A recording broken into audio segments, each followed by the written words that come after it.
Suit up, strap in, warm the tires, and leave on yellow.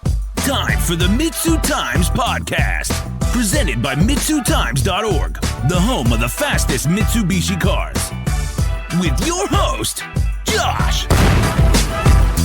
Hey, what's going on, guys? It's Josh from MitsuTimes. Today, our special guests are Mikie and Jesse from MKS Motorsports. How are you guys doing today? We're doing good. Good, great. Like we were talking about just right before we started here, I love seeing some support for the Starions. I feel like they don't get enough love, especially considering their history with Mitsubishi Motorsports. Yeah, there's never really been a whole lot of aftermarket support for them. It usually comes and goes. People will pop up and then they disappear just because there's not enough volume in the community. But some of us end up in these roles somehow or another, and then we just support them. Roles that needed to be filled, though. Yeah, it was definitely a gap, and I've tried to add as much as I can to the website, just to add as much support as I can get in one place because it's not available. Right. So that takes us straight in. Let's talk about how, when, and why MKS Motorsports got started. So the name started long before anything else started. I just kind of made it up because it was my initials, and I just went with it. And then I was helping a guy named Ty, it was G&T Performance, and he was making the bushings and stuff at his place, but he wanted to get out of it. But I'd been helping him sell that for a couple years, so everybody was getting a hold of me anyway to buy the stuff, and he was like, why don't you just buy all the stuff and just do it? Okay. I was like, well, I got to work that out and figure out if I can even do that. So we worked up a deal, and then I just kind of took over. But I'd already kind of been doing it. I was like an outside salesman. Around what year was that? I think this is my third year of owning it and selling stuff. Okay. So going into my third year. So also, I wanted to talk about your YouTube channel because there's a lot of good information on there. You want to tell us a little bit about that? Yeah, so the MKS Motorsport channel has a lot of good information. Jesse has a lot of good information on his channels as well.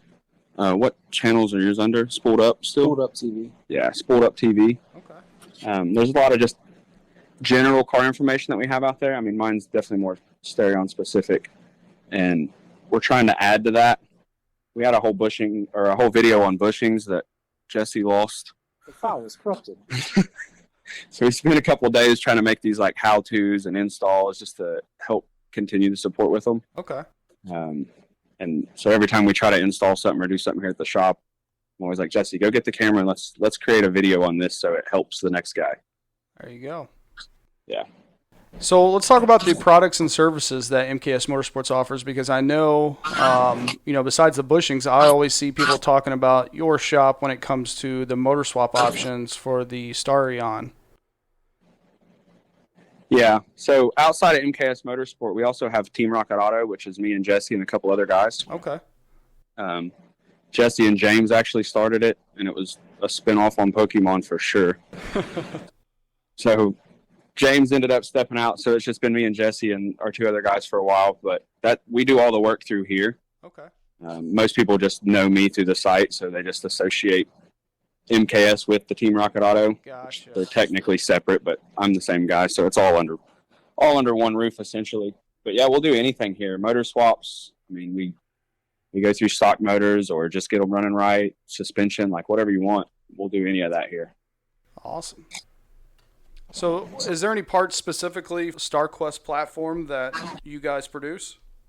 Some of the stuff that I make, the bushings and stuff that I personally make, is I'm the only place to get some of that. Okay. And like all the bushings, the engine mounts, a couple other products I do make in-house. I make all the stuff at home, or I have a couple friends who are machinists who I try to support and have them make anything they can for me that I can resell instead of going through big suppliers. There's also quite a few of products that are coming with he has engine mounts for 1JZs in the Starions, as well as transmission mounts coming.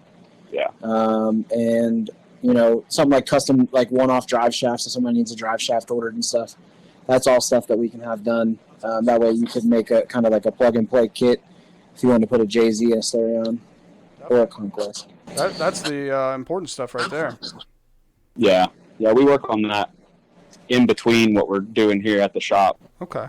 What does the future of MKS Motorsports look like? We're always trying to push just to have more products, stock replacement products, one-off products, stuff that we make in-house or that I have made. Just always producing more and more things to just make it as big of a one-stop shop as I can make it. Yeah. Whether it be, you just need spark plugs and plug wires for your stock car, or you need coil packs and upgrades for your 1J swap. Like I want to have all that in one spot, so you can just stop, shop here, get it all, and move along. It's definitely got to be hard, especially on a platform as old as the Starquest, for simple things like brake pads and stuff like that. Yeah, it definitely can be, and that's kind of like, it's kind of funny because you'll run into a parts store and ask for something or order something simple, and clearly the Conquest and the Starion are both in their system, so they can order it for you. But half the time you get it and it's wrong. Right. So the plus side is you can order it all through MKS Motorsport, and you make sure that it's all right because Mikey's already verified all this stuff, done the trial, the research, and made sure that he knows this all works on the cars or the swaps or whatever it might be. And when you order it, you have a peace of mind of, hey, I have the right part on the way.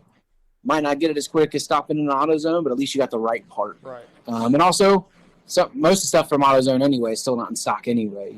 You still have to order it. Right. And then you wait a couple of days and it's still the wrong part.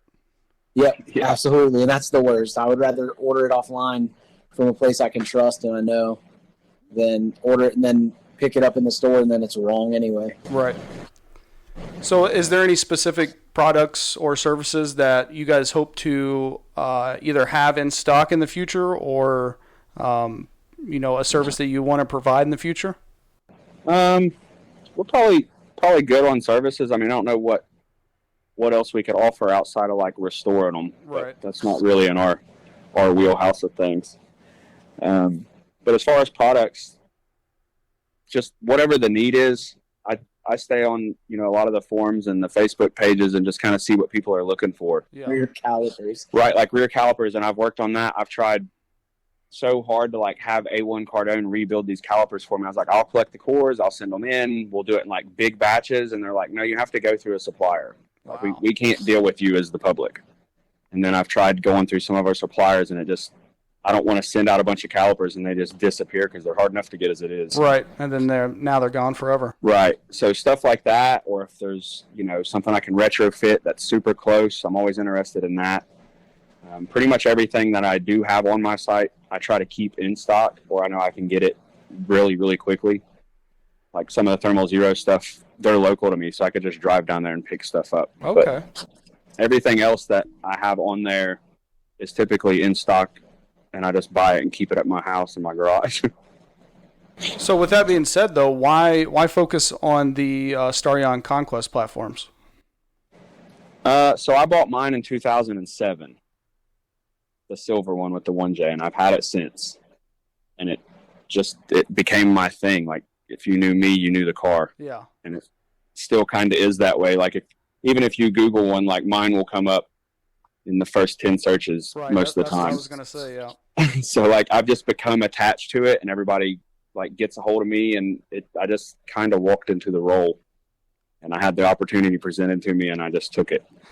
So, yeah, it wasn't really, like, planned out. I just kind of stumbled into this. I was hoping you were going to say it's because it's the only car that looks good on its stock wheels. It is definitely one of the onlys. It's crazy because there's not many cars that not just look good. That's about one of the only wheels you can buy or have on that car that looks right. Like, there's other wheels that look okay, but it's hard. Yeah, it's hard to find a good wheel with the right offsets and everything like that that just look as good as even the factory wheels on those cars. They nailed those factory wheels. Yeah, they really did. It might have been the best thing they ever done. They missed major on the motors, but they nailed the wheels. Yeah, it's fine. I'll take the wheels over the motor. Right, yeah. I mean, a set of 9s is as much as a motor anyway now. Just about. So we talked about your silver one. Let's talk about the ones that your shop has built and that you're known for. So the only one that we've had one major build here. It was a guy who bought a car out of Florida. He lives in Oregon. He bought this car out of Florida, had it shipped up to us, and had a 1J shipped to us. And that was a pretty extensive build for us as a shop. Probably our first big major full-on build. Yeah. Obviously, we missed our deadline by a country mile of getting it finished because we just had always done it on our own time on the weekend. So trying to time that out was pretty difficult. But all in all, the car came out really nice. Everything looked really good. It was a low mileage car. And we did everything on that car. It was we did full suspension bushing kit, painted all the suspension arms. It kind of was it was a mini restoration. It was a mini restoration. The car was already in such good shape though that there was nothing that had to be done outside. And the engine bay looked fairly good. We painted the rails and stuff, but other than that, it kept mostly factory interior minus a Haltech dash and stuff like that. But it was pretty extensive. There was a lot of stuff we did to that car. It wasn't just put an engine in and go. Right. Yeah, it was definitely a thing. At our shop, I try to treat every car like my own car, which sometimes slows us down and makes things take longer. But if I'm just not happy with the way something looks, it's not going to go out the door that way. Right, and that's what I wanted to talk about, the cars that you guys have built specifically, because like you said, everybody's familiar with your silver one, but I think a lot of people are also familiar with your black one and how you can tell how much attention to detail went into that car. I mean, not just in the engine bay, but from the inside, everything is just absolutely perfect. Yeah, that car was a fun build. Obviously, I had the idea because it was my buddy Tanner's car, and I built it, in honor of him because he wanted to put a V8 in it. And he had that unfortunate accident, which left him with brain damage. Right. So I wanted to build it, and I wanted to build it right. I wanted it to look proper. So then I had my silver car that was my base, and I'm well, if I can do that, then I have to do this one better. Just by the standard I set by myself. And there was definitely several times building that car when I was I'm not doing this good enough, or I'm cutting a corner here, and it would just kind of upset me. So I would just stop, slow down, right, I'm gonna take my time, and I'm gonna do all this right. So with that car, I tried to, I cut no corners. I tried to repair everything properly. It was a pretty extensive build, and then I got it all together. It took me about a year total to get it all done, and then once I got it all together and the first two pulls on the dyno, the clutch started flipping, so I had to take it all back apart. Which wasn't a big deal, but it was then I was all right, since I'm doing this, I'm just going to go ahead and do the cam because the engine's going to be out. And I took everything off, and I went and bought a powder coat machine, and I went and bought a sand blaster so I could really clean everything and just really, really do the engine right going back in the second time. And that's when it really came to life. And then we got to take it down and have a show for Tanner, and that was pretty awesome. Researching for this interview, I read through the whole Motor Trend thing, and I just wanted to talk about if someone out there, they have a Starquest and they're thinking about either the 1J or the LS, what is your opinion? Which direction should they go? For ease of a swap, the JZ fits 1,000 times easier. Like a glove, it's meant to be there. It really does. Swap for swap, it's so much easier than the LS swap. Nothing fits with the LS. You immediately have to take the steering gearbox out because it's a gearbox car. They don't have a rack and pinion. So immediately you have to sort out steering now, and that's a big hurdle for somebody who's never done it, and it was a ginormous hurdle for me because I had never done it, so I didn't know what I was doing at all. Right. So that immediately is a big setback if you're not a good fabricator, and it seems a lot of people who get these and decide they're going to swap them or do all this stuff to them, they usually end up taking them apart and then realizing they bit off more than they can chew, and then they sell it in pieces. Yeah. So both are a fairly big undertaking. The JZ's getting easier because I do have mounts. Right. Even just the engine mounts, if you can bolt it in and bolt the trans to it, you can start working on your own trans mount and figuring that out. But that at least gets you center in the car. When I done my LS swap, I probably spent a day and a half just trying to make sure I had the engine where it was supposed to be in the engine bay. And that's stuff like that's difficult when you've never done it and you don't really have anybody to ask, so you just have to figure it out.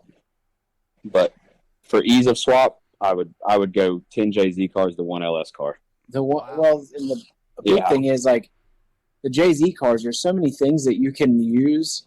Like, you use the factory throttle cable, you use the factory speedo cable, like the clutch line. There's so many easy things about the JZ swap versus the LS swap that a lot of people don't understand. I mean, just getting a transmission in the car, you have to, make room.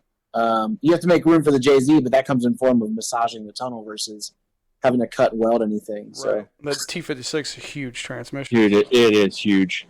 I cut a giant hole in my floor, and then I continued to cut giant holes in my floor till it fit in there. I was like, dude, I'm going to run out of room for my gas pedal in a minute. Jeez. Yeah, it's a pretty big hole I had to cut to put that in there. I mean, it's crazy that you say that because, I had the Motor Trend one pulled up, and then I go back to the D-Sport pictures, and it looks like the LS fits better side by side. But, hearing you say that, that's amazing to hear. Yeah. So, and the good news, like, the way I made the trans tunnel, I made it low enough, it was just wider. So, like, all the factory interior fit like it was supposed to, which was good. And then it all fits pretty well in the engine bay. If you get in there and look closer, though, there's, like, after I built it and wrapped the headers, the header wrap added too much thickness to the headers, so I had to go back and notch the frame. Oh, my gosh. Just so my headers would clear, because I was like, well, I'm not remaking the headers. So now I'm cutting small sections out of my frame just so I can get the engine in and out efficiently. I think the thing that throws it off is the LS sits so much further back that it gives the appearance that there is a lot more room. Yeah. Which technically in the front there is a lot more room, but it looks cleaner. Also, you don't have things like turbo and stuff like that right. kind of fill out the engine bay even more. So besides the lack of aftermarket support, like you were saying, and the unavailability of OEM replacement parts, what would you say are the strengths and weaknesses of the Starquest platform? Well, the weaknesses were obviously the engines and the transmissions. The 4-bolt rear end's not great if you're pre-88. Yeah, so like 88, 89 have a 6-bolt rear end, which is stronger rear end, and that's what's in mine. Like John Lazarak, with his track car, he's still on a stock 88 rear end. Oh, wow. And he's definitely broke some stuff, but you can break a 4-88 IRS. You can break anything. So the rear ends and stuff are pretty good. I think the platforms themselves, a pretty good platform to start with. The gearbox and the steering's obviously not what anybody really wants, but it performs well when it's all set up right and it works properly. So, overall, I think it's a good platform. Again, you just run into no support. So, like, if you want to do motorsport stuff with these, like, you can't buy adjustable control arms. You can't buy any of the stuff that you need when you start getting into motorsports. You have to make it, and that just makes everything harder for people. The biggest pro of the Starion is just they look so rad. Yeah. Like, let's be honest. Like, you have the 80s cars, you have the Supra, the RX-7, cars like that are iconic. Like the Mark III Supras and stuff. And then the Starion's like the better looking version of both of those cars. Yeah. So, like, you get like the best of the best in like pure 80s styling when it comes to the Starion. That's like the biggest pros. They just look so good. That was always what's crazy to me is that, the FC RX-7 and the Mark III Super get so much love, but the Starquest takes all of those features and makes them even better, and yet you never hear it brought up.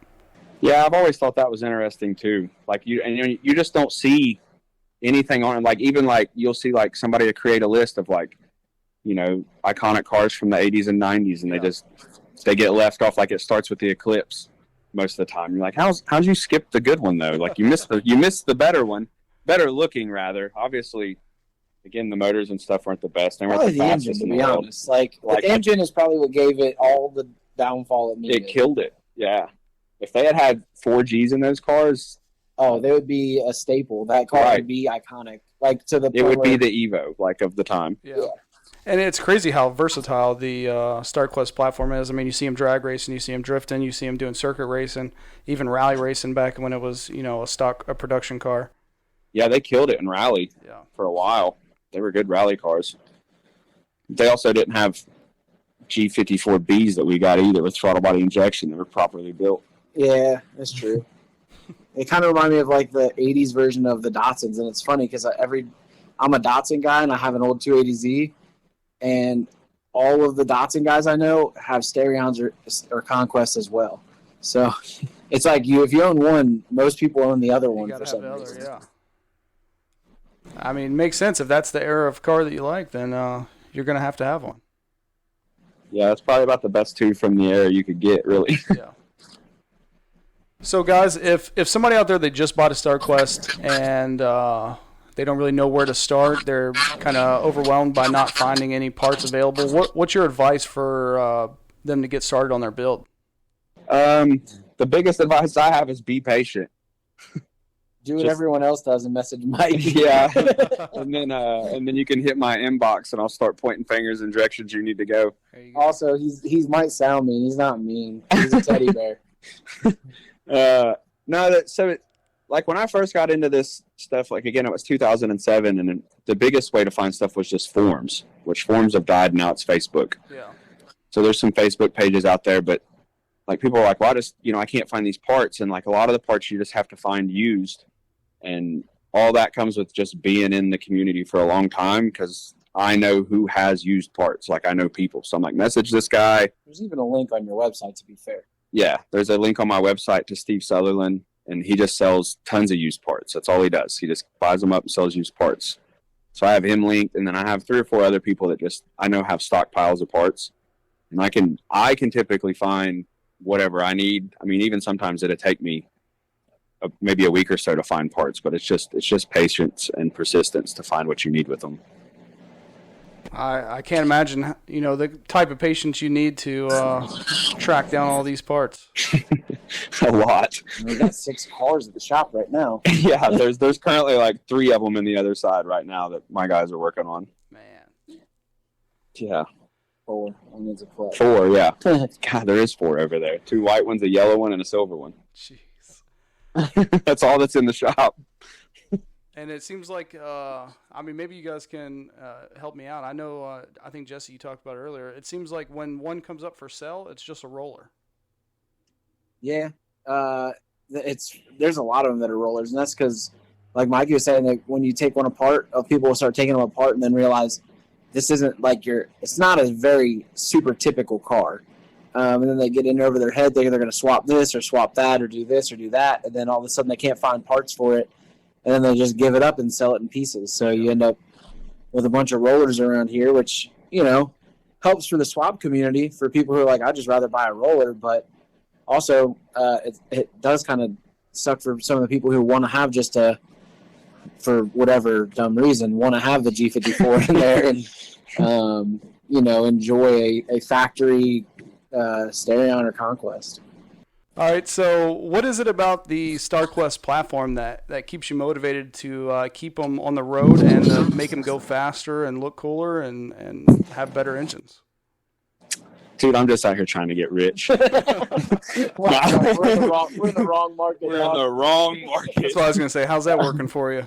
Not well. If anybody wants to donate, you can hit us on the PayPal or the Venmo, dude. No, it's just that they're so different. Like, I don't know, that I just have this attachment to them because I've done it for so long at this point. Yeah. And I like to see them grow, and I like people to be able to find stuff. I mean, it's a headache a lot of times, but I guess if anybody's going to do it, it might as well be me. But the platform in general, I just think they look good, and I would like to see more of them out. Like, I used to take mine everywhere. I haven't been to events in a while, just kind of burn out, but like I can go to Import Alliance in Atlanta, and there's 10,000 cars there, but there's one, and it's just me. Like, and it's interesting, but it would be cool to roll up to a meet, and there's 3 or 4 of them that are nicely done and put together. And anytime I ever see one, it's always like halfway clapped out. Dude's just revving the piss out of it, smoking like a freight train. Yeah, I did go to Import Alliance Atlanta. I don't think I've seen even one. Yeah. It should have been. Well, there was one. His was clapped out though. It's a guy who works here. His name's Logan. Yeah. I might have walked right past it. I love the fact that like when I drive mine somewhere, I'll pull into a gas station and people are like, every single person has a different thing. Yeah. It's like, is that a Lamborghini? Is that a Ford Ferrari? And I'm like, dude, no, it's just a clapped out Mitsubishi. I got pulled over one time and the guy was like, yeah, my mom used to have an RX-7 just like this one. And I was like, well, that's great. Thanks. Just let me off the hook, please. I love that people think the factory wide body is some kind of aftermarket. Yeah, it is interesting. I've also had several people call it a Fox body, which has always just blown my mind. Yeah, that's never seen a Fox with pop-ups. No. Maybe if you put those louvers on the back, I could kind of see it. With the louvers, the taillights are, rectangle-ish on both, I guess, but I don't see it at all. Yeah, not from the front. No. That's putting a bad word on the Starquest because the Fox body's not as good looking. Definitely not. 100%, yeah. Even in the best of car show ready one doesn't look as good as a properly done Starquest. I would agree with that. That's a true statement. Yeah, absolutely. We could put that on facts.com. There we go. Stamp it. Stamp it. Signed, sealed, delivered. I want to say thanks for coming on as the title sponsor of the Starquest list. It's definitely one of my favorite to look at, even though there's only a few active drivers. Where do you see any new cars? And, you're more into the community than obviously I am. So do you see any new cars coming on the list or moving towards the number one spot on the list? Nah, not really. Nah, I don't see anything replacing it for me. I added a non-Mitsubishi powered Mitsubishi list so we could hopefully get some of those other ones on there. I think we have a 2JZ Starion now, but I haven't seen much more other than that. Yeah, it's funny. Like there's another guy in Maryland, Matt Aries. He's got a 2J and he was making well over 1,000 horsepower at one point, and he gets out and races some, but then you just they're not social media people, so you never know what they're doing. Right. They don't post about it. And he's probably out there, making great times and stuff like that. But a lot of those people are just private about how fast their car is. Everybody's out there on that hustle. Right. I think Bill Walls and Jared Early about the only ones still pushing the platform right now. Yeah. And Bill Walls has been doing it for how long? He's been doing that forever, it seems like. Yep. He is he's dialing in on mastering the Starquest drag racing 4G630 platform. Yeah, for sure. He's been at that for a long time. There was another I can't remember who owned. There was an orange one that had a 4G in it, I think, that done a lot of drag racing for a while, but then again, I don't see anything on those anymore. They just kind of fade off. Yeah. I know there's a couple ones like 4G63 swap being built out there that will hopefully be coming to the list. Probably not this year. So hopefully we see. It seems like back when David Bashir was had that 4G63 Starquest. It seems like everybody, oh man, I got to get Starquest, got to put 4G63 in. Right. And then after that, just kind of died off. That's kind of the way they go. They kind of come and go in fads. I feel like they're currently in an uptrend, I guess. Yeah. I've just seen them selling for more. I mean, I've seen rollers selling for what you used to be able to buy a nice, clean running car for $3,500. But now you can buy a half-clapped roller for $3,000. Yeah. I found a real nice one for $25. Yeah, so the prices have gone up. So, obviously there's some more interest in them. But it would be nice to see them get out there more and even just see them at more events, drag events or timed events, anything like that would be awesome. Yeah. Hopefully we can get some awareness out there and somebody can, start getting theirs together. Yeah, that would be awesome. I'm trying to get the awareness out there one product at a time. There you go. Sometimes that's all it takes. People message me on this podcast sometimes and say, hey, man, I got this car sitting in the garage. I haven't touched it in 4 years. And, I've been listening to the podcast, got the motivation to get out there. So, hopefully we get some of that. Yeah. Yeah, that's always the goal. If I can motivate somebody else to do what they was wanting to do, that's awesome. Or if they're motivated to spend money and send it to us, we'll get it running for. That's also awesome. Even better, yeah. It's a win-win. I know you talked about buying this one in 2007. Has there been any other Mitsubishi cars in your life? For me, no. My buddy Tanner originally he had a black one with the motor I bought with my silver one, which was like semi-built. Uh-huh. But he had it in high school, and when I seen it, I was like, I don't really know why, but I just want one of those. And then it took me a couple years to get it, and then I bought that silver one and bought the motor, and it's just been that since. But I've never had an Eclipse, an Evo. Like, I've never had anything else. Jesse's had some 1Gs. He's got one now. He's trying to sell if anybody wants it. I was going to say, it seems like Starquest guys usually go Starquest 1G or 1G Starquest, back and forth, something like that. Yeah, I had 1Gs in high school and stuff like that, and then I have a Datsun. It was my dad's car, and it sat in my grandma's driveway. And my uncle owned a Conquest, and it sat right next to the Datsun. Both broke down for, I don't know, several years. But I always looked at them, and I was like, man, those are both like great-looking cars. I would love to have a Conquest. I knew that eventually the Datsun would be mine. But I was always like, man, I'm going to own one of those Conquests or Starions, whatever, when I get older. And then it's funny because, then I got my Datsun done, got it running and stuff, and was going to a meet and put a thing up and met up with Mikie, and because he had a Starion, I was like, man, I love those cars. And then now I have one. I traded a old BMW M3 for one a couple years back and swapped it. So I'm on the 1JZ life as well. But yeah, and then I got a 90 Eclipse GST right now, fully built, 4G. Just got tuned over at Exigent or whatever you call it. Their name's real hard sometimes. But yeah, that.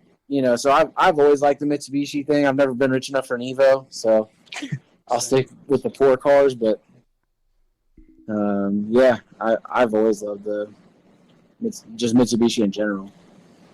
So, Mikie, when you ran the 13.3 with the stock engine, what was that like? You had the Holsec HX35 on there?